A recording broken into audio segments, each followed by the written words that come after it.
बिस्मिल्लाहिर्रहमानिर्रहीम अल्लाहुम्मा सल्लि अला मुहम्मद व अला आलि मुहम्मद।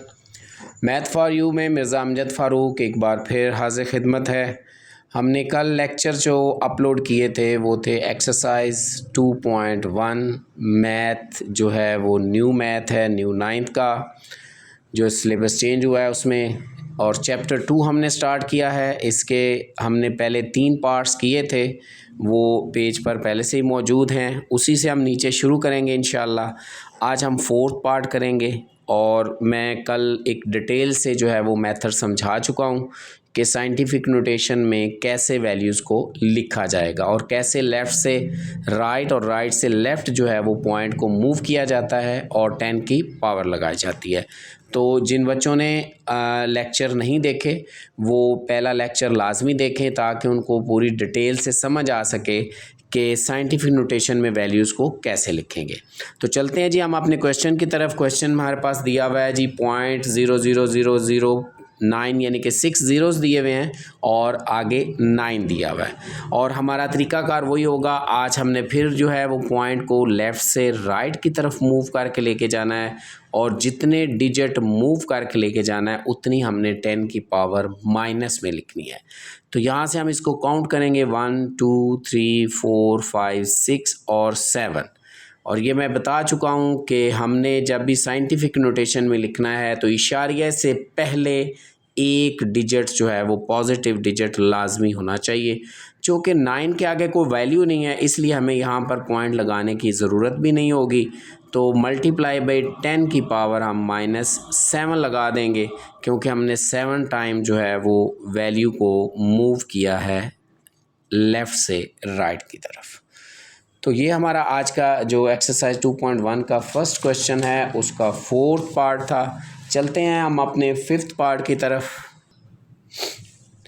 जी अभी हमने क्वेश्चन नंबर 1 का 4th पार्ट किया था, अब हम क्वेश्चन नंबर 1 का 5th पार्ट करेंगे। 5th पार्ट 2 तरीक़ों से हो सकता है, इसके 2 मेथड हैं। एक तो ये है कि जैसे मैंने पीछे समझाया कि हर वैल्यू के लास्ट पर जो है वो इशारिया दिया होता है, उसको हम मूव करके 1 डिजिट तक हमने लेके आना होता है। तो यहाँ से अगर हम इशारिया को मूव करें 7.3 और जब इशारिया को हम राइट से लेफ़्ट मूव करते हैं तो 10 की पावर पॉजिटिव में हम उतनी ऐड कर देते हैं। 10 की पावर 3 जो है वो हमारे पास पहले से मौजूद है। तो ये हमारे पास आ गया जी 7.3। ये दोनों वैल्यू आपस में मल्टीप्लाई हो रही हैं, इनका बेस भी सेम है 10 है, और जब बेस सेम होता है तो इनकी पावर आपस में प्लस हो जाती हैं, तो ये बन जाएगा जी 10 की पावर 4। और इसी क्वेश्चन को अगर हम दूसरे तरीके से करते हैं जी सेकंड मेथड से, तो सेकंड मेथड से क्या आ जाएगा हमारे पास 73 मल्टीप्लाई बाई 10 की पावर 3 आ जाएगा हमारे पास। अब इसको अगर हम जो है वो क्या करते हैं, ये जो 10 की पावर 3 है इसका मतलब ये होता है किसी भी 10 की पावर जितनी भी दी हुई हो, 3 दी हुई है, 5 दी हुई है, 10 दी हुई है, उसका मतलब ये होता है कि 1 के साथ उतने ज़ीरो लगा दें। यहाँ पर 10 की पावर 3 दी हुई है तो 1 के साथ हम उतने ज़ीरो लगा देंगे।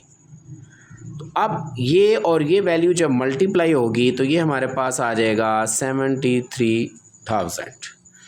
अब हमारे पास वो पहले क्वेश्चन जैसी वैल्यू आ गई, यहाँ पर इसका पॉइंट है, इसको मूव करके हम यहाँ पर लेके आएंगे 7.3000। हमने इसको 4 टाइम मूव किया तो ये 10 की पावर 4 बन गया, ये ज़ीरोज़ ख़त्म हो गए, 10 की पावर 3 और 7.3 10 की पावर 4, ये इसका आंसर आ जाएगा। तो हमने इन क्वेश्चंस को जो है वो 2 मेथड से किया है, ठीक है।